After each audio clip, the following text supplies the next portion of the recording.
first thing we're gonna work on is like the hip hinge pattern. So if you don't have like a PVC pipe or a stick, then you're just gonna grab your feet or step on your fingers with your feet, belly on the thighs. So try not to let your knees come too far forward, and then straighten your knees and look through your legs. And then you're just gonna go back and forth about 10 times here, taking your time. If this is a warm-up before practice or a game, you wanna go slow first, and then actually maybe enhance the speed if you feel comfortable with it. Okay, so you got about 10 there. If you do have a PVC, we're gonna do this 2 different ways, across the shoulders or horizontal.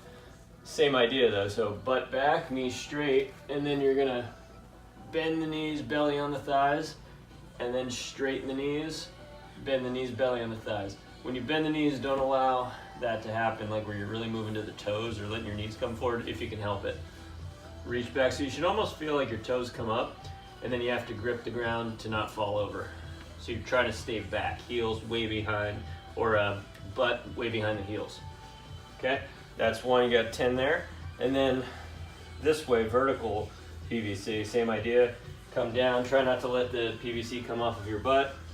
Bend the knees, belly to thighs, straighten the knees, 5 times that way. And then 5 times with the opposite hand pattern. Straighten the knees, bend, really reach back, butt behind heels. Okay, so you got about 5 there. Then we did the hands and knees patterns.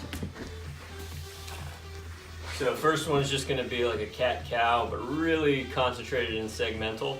So if we're starting in neutral, first thing we're gonna do is tailbone up to the ceiling, let the lower back arch, and then you're gonna spin your hands through the ground and try to get the shoulder blades to come together.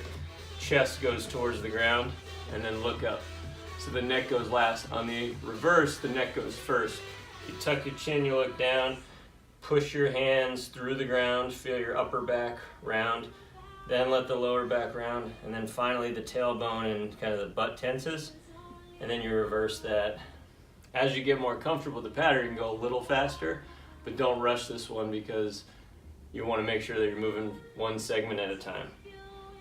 Okay, so then you got about 5 to 10 of those. And then from there we can do the cars. So these are hip controlled articular rotations. Keep pressure through, equal pressure through your hands.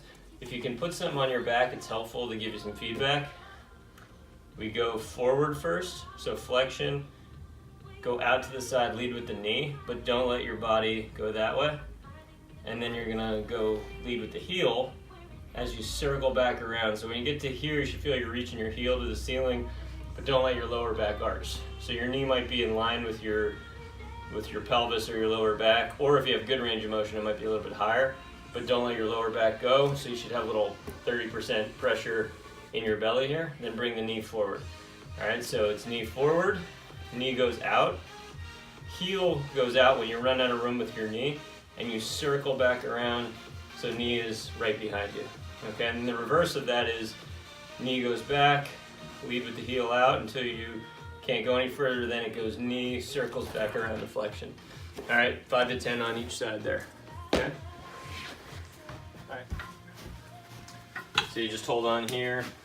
So it's the same circle, it's flex up, making sure you're not side bending as you go out.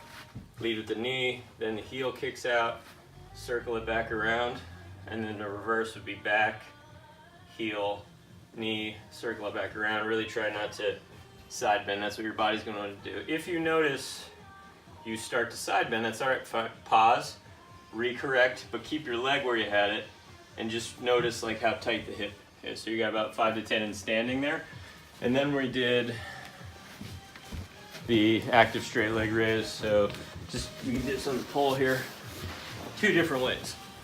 So we did contract the whole body, tighten this knee, tighten that knee down 10 times, and then keep this straight, lift this one up, maintain this straight, or even bring your body a little bit closer if you can, because it'll be easier to straighten the leg when this leg's up. When it starts coming down, it's going to be harder to straighten it, so maintain the tightness here as you lower the leg. You can rest a little bit here, but regain the tension, bring it up, and you got 10 of those on each side. Okay. And then the last one we did for now is just going to be use something to prop your foot up.